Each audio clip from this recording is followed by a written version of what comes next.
It was the 4th day of May in 1982. The South Atlantic Ocean was a gray, shifting expanse of freezing water that seemed to stretch on forever.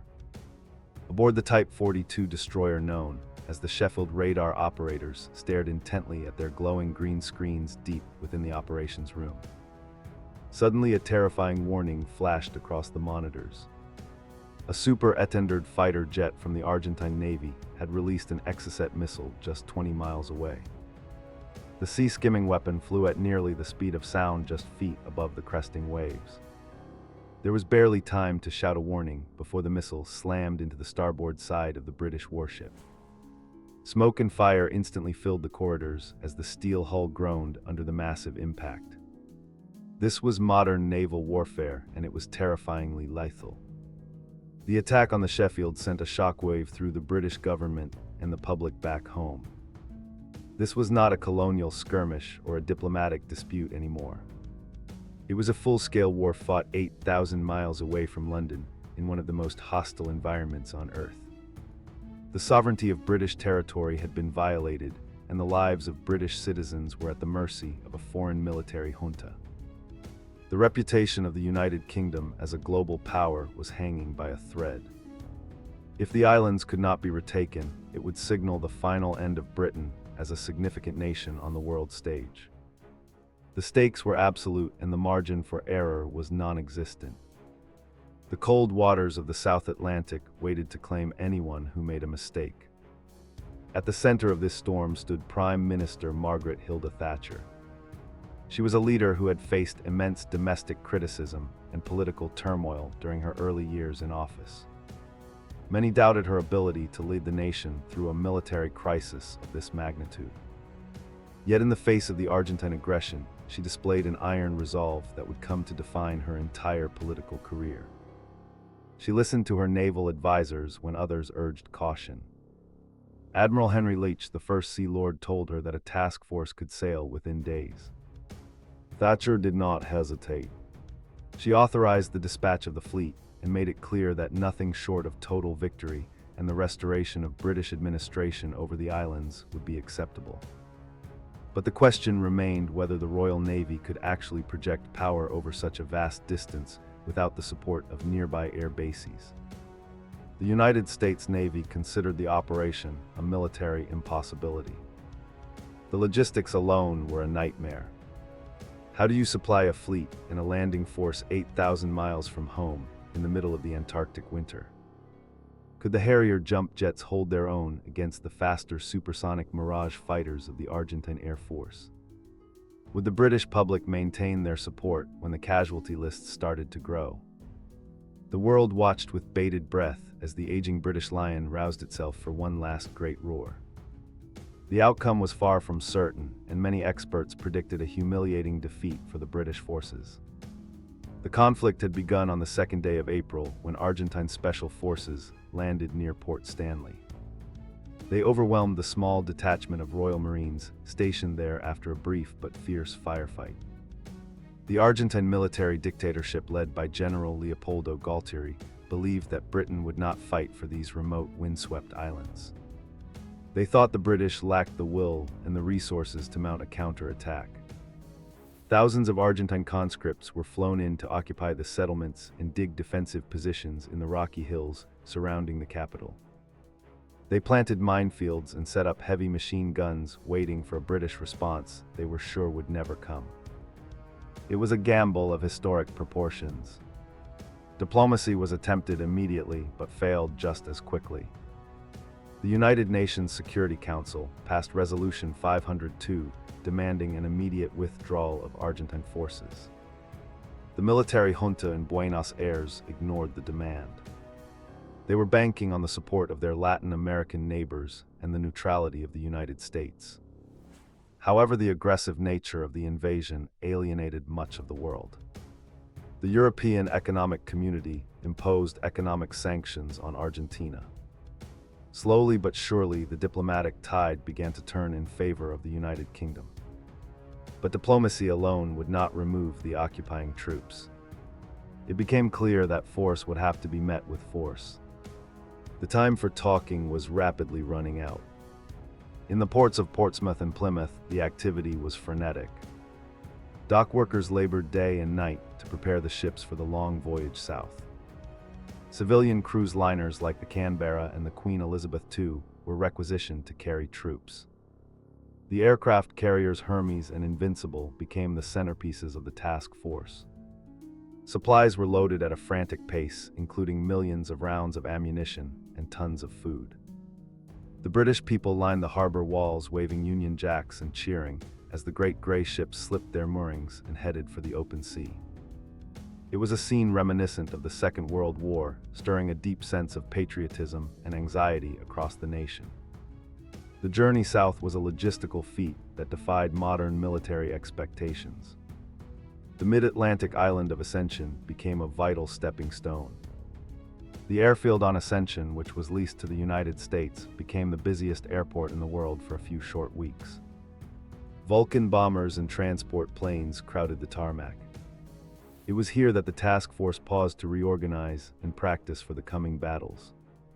The soldiers spent their time physically training on the decks of the ships, running miles around the superstructures to stay fit. They test-fired their weapons into the ocean and studied maps of the islands. The heat of the equator would soon give way to the biting cold of the South Atlantic. Britain declared a total exclusion zone of 200 nautical miles around the Falkland Islands. Any Argentine ship or aircraft found within this zone would be regarded as hostile and liable to attack. It was a clear warning to the enemy that the Royal Navy was approaching and was prepared to shoot. The tension on board the ships increased as they crossed the line into the war zone.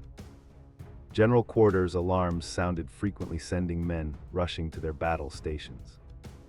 The crew slept in their clothes, ready for immediate action. The vast empty ocean now felt claustrophobic and dangerous. Every blip on the radar screen could be an incoming missile or an enemy submarine stalking them from the deep. On the 2nd of May, the war turned deadly in a controversial and devastating moment. The nuclear-powered submarine Conqueror detected the Argentine cruiser General Belgrano sailing near the edge of the exclusion zone. Although the ship was technically outside the zone and sailing away, Admiral Sandy Woodward and the War Cabinet in London viewed it as a major threat to the task force. The order was given to sink it. Conqueror fired 3 Mark 8 torpedoes. 2 of them struck the World War II-era cruiser. The explosions were catastrophic, tearing the bottom out of the ship. The General Belgrano capsized and sank within an hour, taking 323 Argentine sailors down with her. The sinking of the Belgrano effectively removed the Argentine Navy from the war. Their surface fleet retreated to port, terrified of the silent threat posed by British nuclear submarines. However, the loss of life caused outrage in Latin America and sparked intense debate in the international community. For the Argentine pilots, it became a rallying cry for revenge. They knew they had to strike back at the British fleet, which was now closing in on the islands. The air war was about to escalate significantly. The Argentine Air Force possessed brave pilots who were willing to fly their jets to the very limit of their range to attack the Royal Navy ships. 2 days after the Belgrano went down, the Argentine Navy got their revenge with the strike on the Sheffield. The loss of a modern destroyer to a single missile was a sobering blow to British morale. 20 sailors died in the attack and many more were burned. It proved that the British fleet was vulnerable despite its advanced technology. The image of the burning ship became a symbol of the dangerous reality of the conflict. It was no longer a show of force. It was a brutal exchange of blows where men were dying. The British commanders knew they had to land their troops soon or risk losing more ships to the relentless air attacks. Special Air Service and Special Boat Service teams had already infiltrated the islands weeks before the main landing. These elite soldiers lived in freezing conditions, observing enemy positions and gathering vital intelligence. On the night of May 14th, the Special Air Service launched a daring raid on Pebble Island. Their target was an airstrip where Argentine ground attack aircraft were based. Under the cover of darkness and naval gunfire support, they destroyed 11 enemy aircraft and a fuel dump. It was a classic commando raid that severely hampered the ability of the Argentine forces to attack the landing fleet. The success of the raid boosted morale and paved the way for the main invasion. The air war above the fleet was a constant, deadly duel. The British Sea Harriers were outnumbered, but they had a secret weapon in the Sidewinder missile and the incredible skill of their pilots. The Harriers were able to vector in flight using their unique nozzles to outmaneuver the faster Argentine jets. Time and again, the British pilots engaged the enemy, splashing Mirage and Skyhawk jets into the cold sea. However, the Argentine pilots were courageous and pressed their attacks with determination, often flying at wave-top height to avoid radar. The sky over the South Atlantic was filled with the trails of missiles and the smoke of burning aircraft. Admiral Woodward and the amphibious commander Commodore Michael Clapp chose San Carlos Water on the west side of East Falkland for the landings. It was a narrow inlet that offered protection from submarines and some shelter from low-flying aircraft. The operation was codenamed Sutton. Under the cover of a pitch-black night on May 21st, the British troops began to go ashore. Landing craft shuttled back and forth, carrying thousands of men and tons of equipment. By dawn, the British flag was once again flying over Falkland soil. The beachhead was established, but the fleet was now a sitting duck in the confined waters of the inlet. The days that followed became known as the Battle of Bomb Alley. The Argentine Air Force threw everything they had at the ships in San Carlos Water. Wave after wave of Skyhawks and daggers screamed over the hills, dropping bombs on the frigates and destroyers protecting the landing force. The noise was deafening as every gun in the fleet opened fire. The frigate Ardent was hit repeatedly and sank. The Antelope was struck by unexploded bombs, which later detonated, tearing the ship apart in a spectacular explosion. The Coventry was capsized by bomb hits. It was a grim war of attrition, but the supply ships remained safe, allowing the troops to consolidate their position. A major disaster struck the task force on May 25th. The container ship Atlantic Conveyor was hit by 2 Exocet missiles. This ship was not a warship, but it was carrying vital supplies, including heavy transport helicopters. 3 massive Chinook helicopters were destroyed in the fire, along with tents and equipment needed for the ground war. The loss of the Chinooks was a tactical nightmare. It meant that the British soldiers would not be able to fly over the difficult terrain to the capital. Instead, they would have to walk. They would have to march across the boggy, freezing landscape, carrying their heavy packs on their backs. The British commanders decided they needed a quick victory to maintain momentum and morale. The settlement of Goose Green was chosen as the target. It was held by a large Argentine garrison and was strategically located near the beachhead. The 2nd Battalion of the Parachute Regiment was given the task. The soldiers moved out at night, navigating the rough terrain in the dark. They were outnumbered and outgunned, but they were among the finest infantry in the world. As dawn broke, the paratroopers ran into heavy fire from well-entrenched Argentine positions. The battle that ensued would become legendary in the history of the British Army. The fighting at Goose Green was ferocious. The Argentine conscripts fought harder than expected, supported by artillery and anti-aircraft guns firing in a ground roll. The British advance stalled under withering machine gun fire. The commanding officer of the battalion, Lieutenant Colonel H. Jones, saw that his men were pinned down. In a moment of supreme bravery, he led a charge against an enemy machine gun post. He was cut down and killed, but his action galvanized his men. They stormed the Argentine positions with grenades and bayonets, fighting house to house through the settlement. The momentum swung back to the British. By the end of the day, the British paratroopers had surrounded the Argentine garrison. They had very little ammunition left and were exhausted. A surrender negotiation was arranged. To the amazement of the British commanders, over 900 Argentine soldiers surrendered the next morning. The victory at Goose Green sent a powerful message. It proved that the British infantry could defeat a Dug, an enemy superior in numbers. The morale of the Argentine forces began to crumble, while the confidence of the British troops soared. The Union Jack was raised over the settlement, and the prisoners were marched away. The road to Stanley was now open. With the loss of the heavy helicopters, the British troops began the famous Yomp. This was a forced march of over 50 miles across the sponge-like terrain of East Falkland. The Royal Marines and paratroopers carried packs weighing over 80 pounds. The weather was atrocious with freezing rain and sleet. There was no shelter and the men slept in the wet peat. Many suffered from trench foot and exhaustion, but they refused to stop. They marched through the mountains and the bogs, driven by a grim determination to finish the job. It was a feat of physical endurance that earned the respect of military historians everywhere. While the main force marched across the island, the Special Air Service and mountain troops were busy securing key high ground. They seized Mount Kent, overlooking the capital of Port Stanley. This was a critical strategic move. From the summit of Mount Kent, the British could see the Argentine defensive lines surrounding the town. They could direct artillery fire and air strikes onto the enemy positions.